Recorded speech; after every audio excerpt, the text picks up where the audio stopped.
5 আগস্টে এ জাতি আওয়ামী জাহিলিয়াত থেকে মুক্তি পেলেও একটি মুসলিম দল নতুন করে জালিমে পরিণত হয়েছে বলে অভিযোগ করেছেন জামায়াতে ইসলামীর আমির ডাক্তার শফিকুর রহমান। সকালে রাজধানীর বাড্ডা ডিআইটি প্রজেক্ট খেলার মাঠে 11 দলীয় জোটের নির্বাচনী জনসমাবেশে অংশ নিয়ে তিনি এই কথা বলেন। জামাত আমির বলেন, পুরাতন চাঁদাবাজের বদলে নতুন চাঁদাবাজের জন্ম হয়েছে। 15.5 বছর যারা বিদেশে ছিলেন তারা দেশে ফিরে এখন মামলা বাণিজ্য শুরু করেছে উল্লেখ করে ডাক্তার শফিক বলেন, যারা শহীদের রক্তের সাথে বেইমানি করবে জনগণ তাদের চায় না। 10 টাকার চাল যেমন ভুয়া ছিল, ফ্যামিলি কার্ড, কৃষক কার্ডও ভুয়া মন্তব্য করে তিনি আরও বলেন, ভুয়া কার্ডকে 12 তারিখ জনগণ লাল কার্ড দেখাবে। এদেশের মালিক না হয়ে জনগণের সেবক হবার ইচ্ছার কথা জানিয়ে জামায়াত আমির আরও বলেন, ঘরে বাইরে কর্মস্থলে নারীদের কোনো নিরাপত্তা নাই। তার দল ক্ষমতায় গেলে সর্বপ্রথম নারীদের নিরাপত্তা নিশ্চিত করা হবে। 59 জন ভয়াবহ ইনকিলাবী ব্যাংক ডাকাত, এদেরকে আপনারা মনোনয়ন দিলেন কেন? এদেরকে বগলের নিচে আশ্রয় দিয়ে এমপি বানিয়ে আপনারা করবেন দুর্নীতি দমন। এগুলা শুনলে পেঁচায়ও হাসবে। অতীতের নেতৃত্বের মধ্যে সততার অভাব ছিল, তাদের মধ্যে দুর্নীতি থেকে হাতকে মুক্ত রাখার সেই শপথ ছিল না, দেশের প্রতি দায় ছিল না। এই জন্যই বাংলাদেশ আগাতে পারেনি। আমরা আশা করব যুবকরা আমাদেরকে হতাশ করবে না, ইনশাআল্লাহ তারা আমাদেরকে সামনে নিয়ে এগিয়ে যাবে। এই মুহূর্তে সমাবেশ স্থলে আছেন সহকর্মী জুবাইর প্রধান, সরাসরি যাচ্ছে তার কাছে।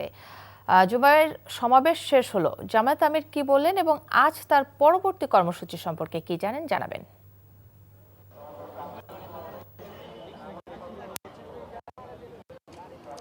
কাকলি, কিছুক্ষণ আগেই এই যে এখানকার যে সমাবেশ বাড্ডা এলাকার সেটি শেষ হয়েছে, যেখানে সমাবেশ শুরু হওয়ার আগে থেকে আমরা দেখছি যে এখানে বাড্ডা, রামপুরা, ভাটারা যে এলাকাগুলো রয়েছে এখান থেকে মানুষের যে ঢল সেটি কিন্তু এখানে এসে সবাই এই মাঠে এসে জড়ো হয়েছেন।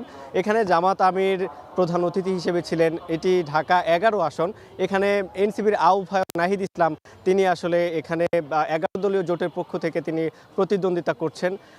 জামাতের আমির এখানে এসে তার যে বক্তব্য তিনি যেটি বলছেন যে নারীদের ব্যাপারে তিনি এখানে গুরুত্ব তুলে ধরছেন, অর্থাৎ 11 দলীয় জোট ক্ষমতায় আসলে নারীদের ঘরে বাইরে এবং কর্মসংস্থানে তাদের যে নিরাপত্তার বিষয়টি সেটি তিনি এখানে জোরালোভাবে উপস্থাপন করেছেন। একই সাথে তিনি বলছেন যে বাংলাদেশকে এই দীর্ঘ সময়ের ফ্যাসিবাদী কর্ম এবং যারা ফ্যাসিস্ট তারা ক্ষমতা থাকার কারণে এই দেশটা অনেক বেশি পিছিয়ে ছিল এবং অর্থ বিদেশে পাচার করা হয়েছে, এরকম নানা অভিযোগ নিয়ে আসলে তুলে বলছেন যে 11 দলীয় জোট যদি ক্ষমতায় আসে সেক্ষেত্রে তারা এই পাচার করা অর্থ যেমন ফিরিয়ে আনবেন, একই সাথে দেশে ইনসাফ, ন্যায় বিচার এবং রাষ্ট্র পরিচালনা করার জন্য সকল প্রকার দুর্নীতিকে তারা লাল কার্ড দেখাবেন। এরকম নানান কথা কিন্তু আসলে জামাত আমির ডাক্তার শফিকুর রহমান তার পক্ষ থেকে বলা হয়েছে। আপনি আরেকটা প্রশ্ন যেটি করেছেন যে তার যে পরবর্তী কর্মসূচি সেটি কিন্তু ফার্মগেট এলাকায় ঢাকা 12 আসন, সাইফুল আলম খান মিলন জামাতের প্রার্থী, তার আসনে তিনি গণসংযোগ করবেন। সেখানে তারপরে সন্ধ্যায় তার যে নির্বাচনী এলাকা ঢাকা 15 সেখানে তিনি তার গণসংযোগ এবং নির্বাচনী প্রচারণা যেটি সেটিতে কিন্তু অংশ নেবেন। তো কাকলি, সমাবেশ স্থলে জামাত আমির যেমন প্রতিশ্রুতি দিচ্ছেন এবং বাকি যে সময়গুলো রয়েছে প্রচারণা, সেখানে তার যে নির্বাচনী আসন সেখানে কিন্তু তার গণসংযোগ এবং প্রচারণা করার কথা রয়েছে। তো এই ছিল আমার কাছে। দর্শক, জানছিলাম ঢাকার বাড্ডায় জামায়াতের নির্বাচনী সমাবেশের খবর।